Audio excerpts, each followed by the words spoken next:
The ASICS Novablast 6 is now one of the most scientifically optimized training shoes. Let me explain. Hey guys, welcome to my brand new series on the channel, Search for Speed. I'm really excited about this. What the series covers is how running shoes make us run faster, more efficiently, and what the future of technology looks like for them. I also want to add that this video is purely for educational purposes. In no way am I encouraging copycats or patent infringement in this video. In 2025, the Novablast 5 was the most used shoe on Strava, marking a point where ASICS has overtaken both Nike and Hoka. This is a big historic moment, so there are a lot of eyes on the Novablast 6. That's where I'm coming in today. I'm jumping on the Novablast 6 bandwagon, starting this series with one of the most anticipated shoes. Now, what specifically am I talking about today? The big headline for the Novablast 6 has been the inclusion of FF Turbo Squared in the forefoot of the shoe. But there's a part that I think is looked over the shoe that might have more of an influence on the feel: the sidewall geometry. Now, the Novablast 6 is mostly EVA, and the entire line before was entirely EVA, including some bio-based EVAs, which were not popular, but they could be the future of sustainable running shoes. More on that in a future video. The headline for the sidewall that has been quoted by YouTubers is that the sidewall has been 3D optimized in order to provide their intended experience. I'm going to take some points from Sagatsu Running's video, link in the description to his YouTube channel. He's my favorite shoe reviewer. I don't agree with all his opinions all the time, but he really knows what he's talking about, and he really knows about design principles behind shoes, which I really appreciate, and it's in part inspired this series and this channel. So if we look at some of his points, everyone is talking about the feel of the shoe and how the Novablast 6 is more nimble and more energetic than the Novablast 5 while maintaining similar weight and enhanced stability. So if we look at his points, once again, you can see the lateral sidewall. I'm going to have a graphic up of lateral and medial sides, has more flex. The medial sidewall has more stability, and quoting Sagatsu Running, not directly, but the idea, they used parametric design principles in order to create the sidewall geometry of the shoe, which is really what stood out to me in all of these reviews. And the last part is the shoe has an asymmetrical heel, which is very interesting. Personally, what I see in this heel is a reverse of the Fast-R extended plate. The Fast-R extended plate, it sort of guides you off the toe. That is the point of the extended plate. It gives this cantilever effect and sort of slingshots you forward, and it keeps you straight so as to not be too squirrely. And I think that's exactly what they're doing with this asymmetrical heel in the Novablast. The whole point is the plate in the Fast-R 3 keeps you straight. Now, for a training shoe that is ultimately targeted at heel strikers, as they make up the vast majority of runners, and ASICS goals to sell the most shoes. So I believe that this extended plate is to increase the roll through of the shoe as well as stability. That's just a point I wanted to add about that design principle. But now we're going to be looking at just this sidewall geometry, which is the true main point of the video. CAD is going to obviously be the primary tool used for designing this type of geometry. I did some research, and the two CADs that are most likely to be used in this scenario are Rhino and Grasshopper. I have a picture of Rhino up here. Rhino is very efficient for determining movement and flexibility of materials and such, and so that's why it's so useful. Though I do not believe they used Rhino or Grasshopper for this, I'm sure they have proprietary tech in order to create the design of this midsole and how efficient it is. I also, personally, I love CAD. I've been spending a lot of time in CAD recently for the next upcoming project on this channel, which is very, very exciting, especially if you like running shoes and science, this video here. But besides that, in terms of their proprietary software, I have a hunch. Recently, ASICS has partnered with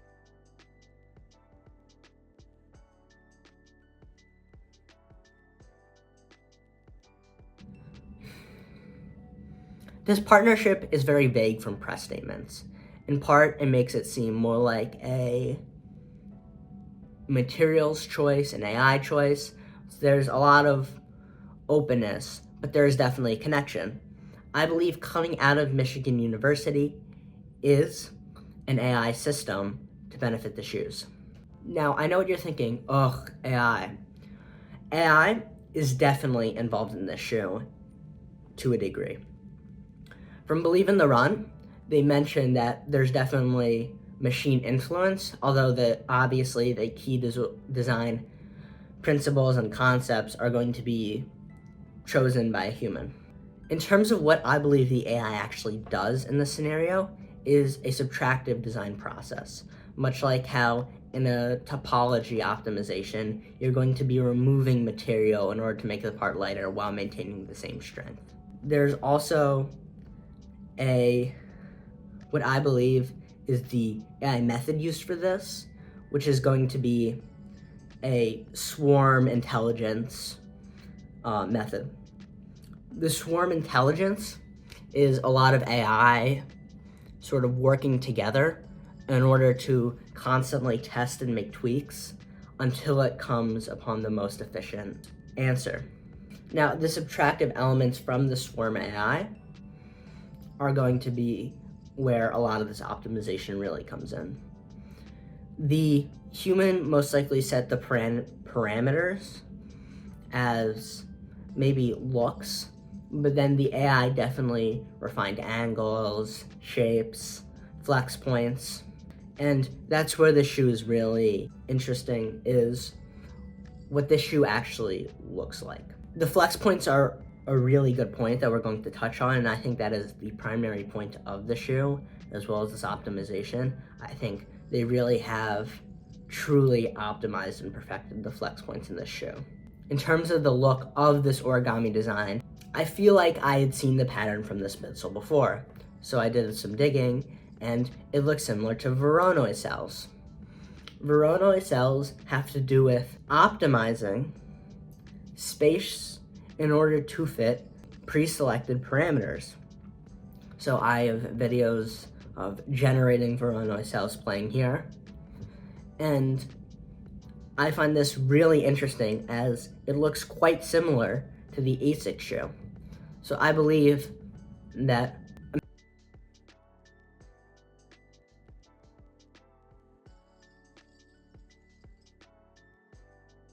also, a little detail within the shoe are these lines. Now, they could entirely be aesthetic. I can't confirm. They possibly also can make the foam in an area feel softer and more flexible. And then in terms of another visible shape that you can see within the shoe is this secondary trampoline on the bottom. This one has come up in reviews. And the secondary trampoline is used to make foot transitions feel smoother. So I think clearly the shapes in this shoe were very thought out. It's very clear that they've used lots of different technologies in order to optimize the shoe. Now, let's take a look at ASICS' thinking. I've patent US 7254907B2 from ASICS. ASICS has a lot of patents. You can trace a lot of their gel technologies especially back to. In terms of taking a look at the shoe, it is about 4-foot bounce. It's about how can we get more bounce out of the forefoot while decreasing or keeping the same weight. Now the FF Turbo squared midsole accomplishes this very well, but we can take a look at this older patent and really get a chance to see their thinking, especially these square cells that both cushion and bounce are a great detail here. And you can tell that in some of their future patents, they really expand on this idea, and you can see in some of their spikes and development shoes, they also expand on this idea. So ASICS clearly has put lots and lots of thought into how can we make the forefoot more bouncy. Part of this patent that also really stood out to me is their emphasis on rotation.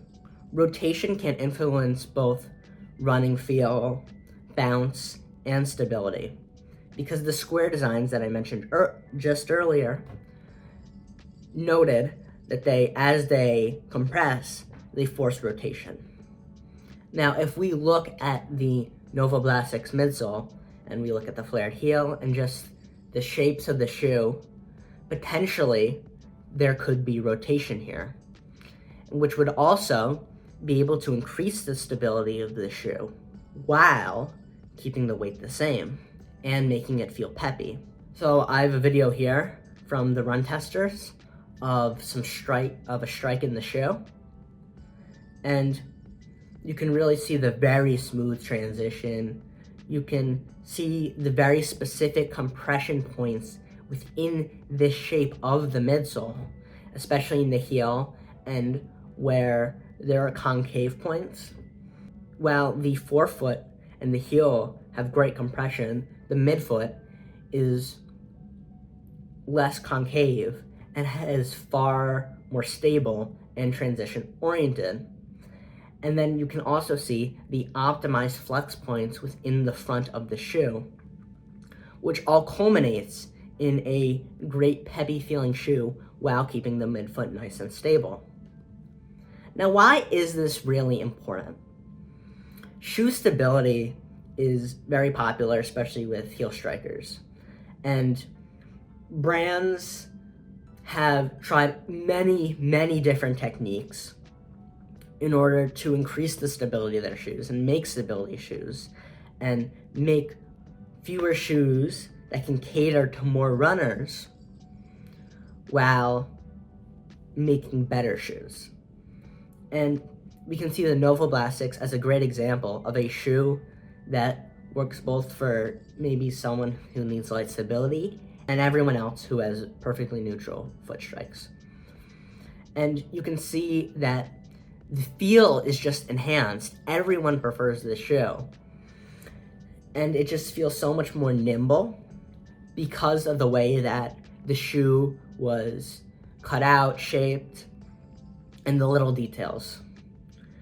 And then the trampoline design also allows you to get a look at the future of ASICS and how they're trying to almost compete with Nike's AirPod and just the other proprietary techs on the market that make the forefoot feel snappy. The shape offers a way for the shoe to feel softer.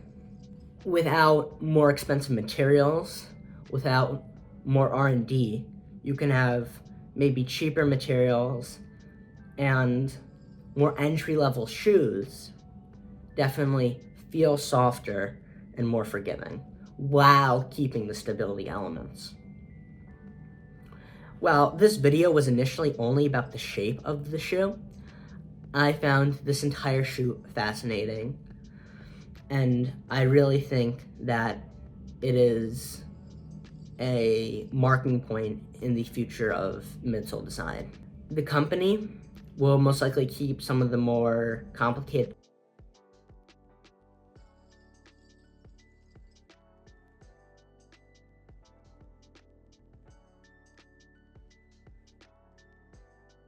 patents that come out and the details of this design. But more importantly, if anyone from ASICS is watching this video, if you know anyone from ASICS, send them this video and please reach out. I really want to hear about this midsole design, I can be reached out on Instagram, LinkedIn, any media platform mostly. Lastly, I want to thank you all for watching. I want to ask you to like and subscribe. It makes a big difference for the video. I put a lot of time into researching this video, and editing this video is going to take me forever. Next up, I have a review.